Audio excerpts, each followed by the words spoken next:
आप लोगों को तो शुक्रिया बोलना चाहिए बकौल बिलावल भुट्टो जरदारी के, हैदराबाद के अवाम का, पाकिस्तान पीपल्स पार्टी का। 2 बार शहबाज शरीफ को उन्होंने वज़ीर-ए-आज़म बनवा दिया और आप वो काम करने जा रहे हैं जिसके लिए ना सिंध के अवाम राज़ी हैं ना ही पाकिस्तान पीपल्स पार्टी राज़ी हैं। वो कह रहे हैं पाकिस्तान की तकसीम का मसला जो है, पानी की तकसीम का मसला है, विफाक को ख़तरे में डाल सकता है। तो जो पानी की तकसीम है, इन मामलात को लेकर जो एक कशमकश चल रही है, कहीं ऐसा तो नहीं कि इत्तेहाद ख़तरे में पड़ जाए और हर कोई घर को चलता बने? जी बहुत शुक्रिया शाजिया, आपने बड़ा अच्छा इंट्रो दिया। उसमें आपने बड़ी थकान की बात की। तो हम तो समझते हैं कि ना रियासत कभी थक सकती है और मुस्लिम लीग नून पॉलिटिकल पार्टी है, ये भी कभी नहीं थक सकती। और आपने सहाफ़त का कहा, हम ये समझते हैं कि सहाफ़त को भी नहीं थकना चाहिए। लेकिन ज़ाहिर मखदूश हालात हैं, नामसाइद हालात हैं, आपने उसकी मंजरकशी करने की कोशिश की।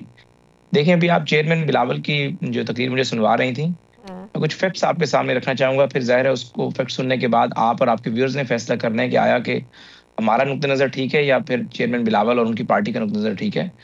बिलावल साहब ने कहा कि मैंने 2 दफ़ा शहबाज शरीफ को वज़ीर आज़म बनाया, तो उनकी मर्ज़ी है, उन्होंने जलसे में ज़ाहिर बात की। लेकिन हम ये बात कभी नहीं कहेंगे कि हमने बिलावल साहब को 1 दफ़ा वज़ीर ख़ारजा और उनके वालिद साहब को 1 दफ़ा जो है सदर पाकिस्तान बनाया और मुस्लिम लीग नून के ही वोटों से सिंध में जो है बलूचिस्तान में हुकूमत बनी और मुस्लिम लीग नून के वोटों से ही चेयरमैन सेनेट बने। और इसके अलावा 2 सूबों के गवर्नर वो भी मुस्लिम लीग नून के वोटों से ही बने। ये सियासी कंप्रोमाइज़ होते हैं, सियासी बारगेन होता है और ज़ाहिर जब आप अलाइज होते हैं तो एक दूसरे के साथ गिव एंड टेक करते रहते हैं। लेकिन ज़ाहिर फर्ते जज्बात में कुछ ज़्यादा ही बोल गए। मैं बस आपको इतना बताऊँगा कि जब बिलावल खुद वज़ीर ख़ारजा थे, उस वक्त SIFC के क़याम की तजवीज़ सामने आई और इन सब लोगों ने उसको इनकरेज किया। और उस वक्त ये तय हुआ कि पंजाब का जो बंजर एरियाज़ हैं, जो रेगिस्तानी इलाके हैं और कुछ सिंध का भी बॉर्डर का एरिया है, कश्मूर है, कंदकोट है, पंजाब की साइड में बहावलपुर, सादकाबाद, रहीम यार खान, इन एरियाज़ को आबाद किया जाए। बंजर ज़मीनें पड़ी हुई हैं और पाकिस्तान में ज़राअत ही वाहिद चीज़ है जो कि पाकिस्तान की मईशत की बैकबोन बन सकती है।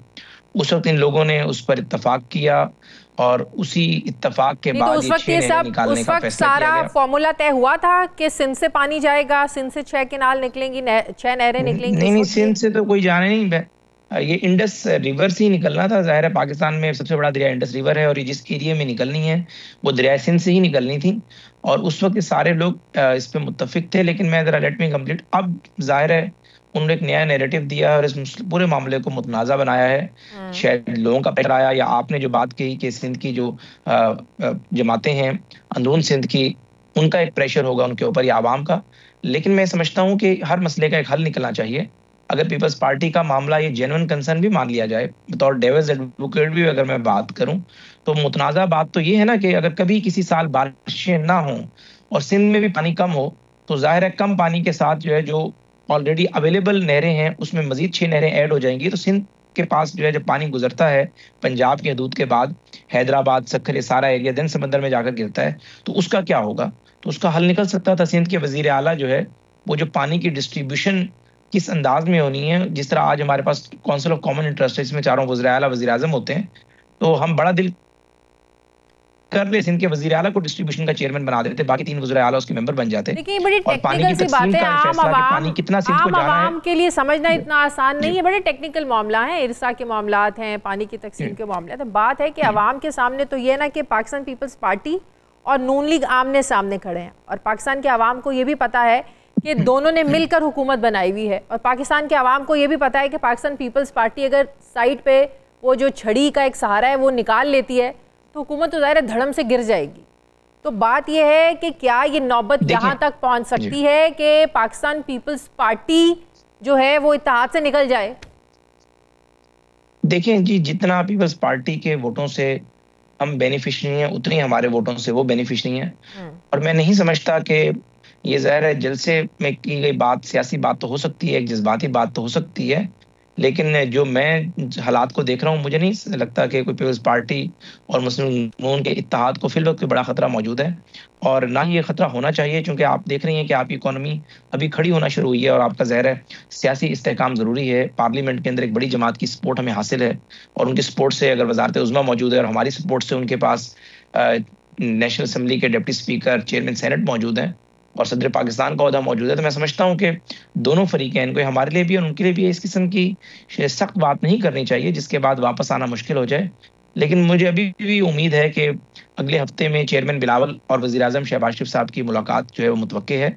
और पहले उस मुलाकात में मसला हल होना है या CCI के फोरम पर यह मसला हल होना? नहीं, उस मुलाकात नहीं देखें जी, उस मुलाकात में ज़ाहिर है चेयरमैन बिलावल अपनी पार्टी का पूरा मैंडेट रखते हैं, वो जो तय करेंगे उनके वज़ीर आला ने वही मौक़िफ़ सामने लाकर रखना है। तो एक मुलाकात जो है वो वज़ीर आज़म की, व्हाट अबाउट CCI का इजलास, काउंसिल ऑफ कॉमन इंटरेस्ट?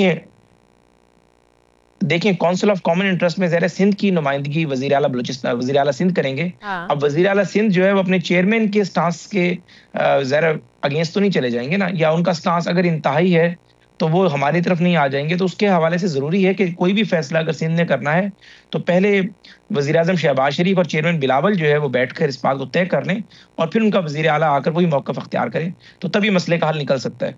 तो आप कह रहे हैं पहले शहबाज शरीफ साहब की और बिलावल साहब की मुलाकात हो, उधर से कुछ चीजें डिसाइड हो, उसके बाद CCI का इजलास बुलाएं और फिर बाद में चीजें तय हों। लेकिन CCI का इजलास तो बुला लेना चाहिए था, इतना रिलक्टेंट क्यों है हुकूमत? नहीं, हुकूमत बिल्कुल रिलक्टेंट नहीं है। देखिए काउंसिल ऑफ कॉमन इंटरेस्ट का मकसद ही यही होता है कि बैठकर आप चारों सूबों को एक मामले पर मुत्तफिक कर लें। इस मामले में बराह रास्त ये मामला सिंध और पंजाब से जुड़ा हुआ है।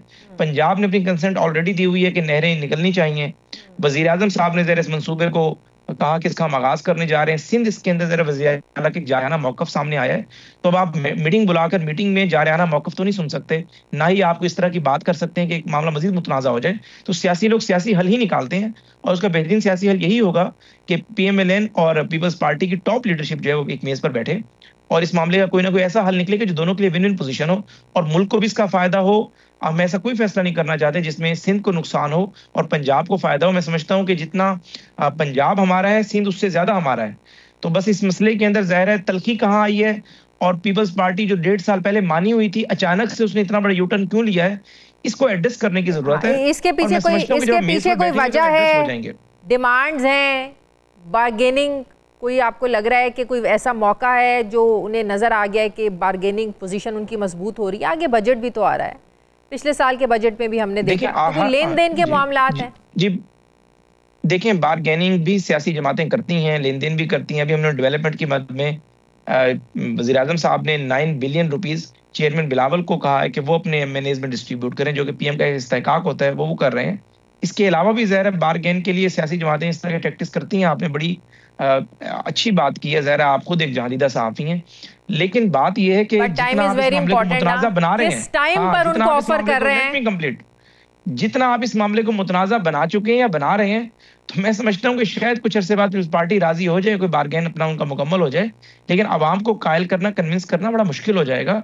तो इसलिए एक कौमी मंसूबा है जिसमें दोनों सूबों को फ़ायदा होना है, उसको इस हद तक जो है मुतनाज़ा बनाना, मेरे ख्याल से बाद में पीपल्स पार्टी को भी बहुत इसका एहसास होगा और पीपल्स पार्टी यानी ऑब्जेक्टिव हिस्टोरियन इस बात को नोट कर रहा है, पीपल्स पार्टी इसकी बड़ी हैवी कॉस्ट पे करेगी सियासी तौर पर, और पीपल्स पार्टी को मलाल होगा इस बात का कि जिस तरीके से कालाबाग को मुतनाज़ा कर दिया गया, अब कोई भी हुकूमत उसमें हाथ नहीं डाल सकती। नहरों के मामले को इतना मुतनाज़ा नहीं करना चाहिए था, जो कि एक हकीकत है कि इस वक्त कर दिया गया। लेकिन पाकिस्तान पीपल्स पार्टी की तो बातों से लगता है कि इस वक्त उन्हें कुछ नहीं चाहिए। आपने सुना वो कहते हैं वजारतों पर हम लात मारते हैं। अभी आपने बात की कि वो प्राइम मिनिस्टर साहब तरक्याती मंसूबों के लिए जो है वो पैसे देने के लिए भी तैयार हैं। फिलहाल तो उनके मूड से लग रहा है कि ना उन्हें वजारतें चाहिए, ना उन्हें पैसा चाहिए। उनका सिर्फ एक ही मुतालबा है कि वफाक इस मंसूबे से पीछे हटे, हमारा एहतजाज जारी रहेगा। और बात यह है कि आइन में तो ये कहते हैं आइन के मुताबिक चलना है ना, ये मुल्क किसी की मर्जी से तो नहीं चल सकता। आइन तो कहता है ना कि चारों सूबों की मंशा से होगा ये सारा मामला हल। तो सिर्फ सिंध मुखालफत नहीं कर रहा ना हुज़ैफा साहब, KP भी मुखालफत कर रहा है। सिंध को राजी करेंगे तो KP का क्या करेंगे? नहीं, KP तो कहते हैं पराई शादी में अब्दुल्ला भिगाने वाली बात है। जब पानी सवाबी और डेरा इस्माइल खान के रस्ते मियाँ वाली पंजाब में दाखिल हो गया, अब मियाँ वाली के बाद अब जितनी मर्जी उसमें नहरें निकाल लें। सिंध का एतराज तो जायज़ है, टेक्निकल बात है, पानी जो है ऊपर से नीचे आता है। अगर वो ऊपर बंदा बैठा हुआ है उससे पानी होकर नीचे पहुंच गए तो ऊपर वाले को क्या एतराज है, नीचे वाला जैसे मर्जी यूटिलाइज करे। वो तो ज़ाहिर है उनका एक तरीक़ेकार है तहरीक इंसाफ का कि हर मामले के अंदर, हर मुतनाज़ा मामले में अपनी टांग अड़ा देनी और उसको हाइप दे देनी। जबकि आपने जो पीपल्स पार्टी की बात की है, मैं तो आपकी बात से खुद सहमत हूँ कि आप जब तक उनको एक पेज पर नहीं लेकर आएंगे और उनका जो इसमें तहफ़्फ़ुज़ात हैं वो दूर नहीं करेंगे, ये मंसूबा नहीं बन सकता। मैं तो आपसे सहमत हूँ इस बात से। और जो आप बात कर रही हैं कि पीपल्स पार्टी के भी मुतालबात सामने नज़र नहीं आ रहे, डेवलपमेंट उन्हें नहीं चाहिए। देखिए 9 अरब तो डेवलपमेंट भी मेरे सामने पीएम साहब ने 15-18 दिन पहले जो मीटिंग हुई है उसमें पीपल्स पार्टी को दिया और उनके एमएनएस को मिल भी रहे हैं। और पीपल्स पार्टी अच्छा, 9 अरब दे चुके हैं आप लोग और वो डिस्ट्रीब्यूट कर रहे हैं अपने एमएनएज में? जी, जी। नहीं, उनके एमएनएज को भी डिस्ट्रीब्यूट हो चुके हैं, जिसमें गिलानी साहब को दिए गए हैं। मुझे खुद गिलानी साहब के बेटे अ डे बिफोर यस्टरडे मिले तो मुझे बता रहे थे कि कोई 1 अरब रुपए उन्हें दिया गया है, बाकी इस तरह उन्होंने अपनी मर्ज़ी से डिस्ट्रीब्यूट किए हैं।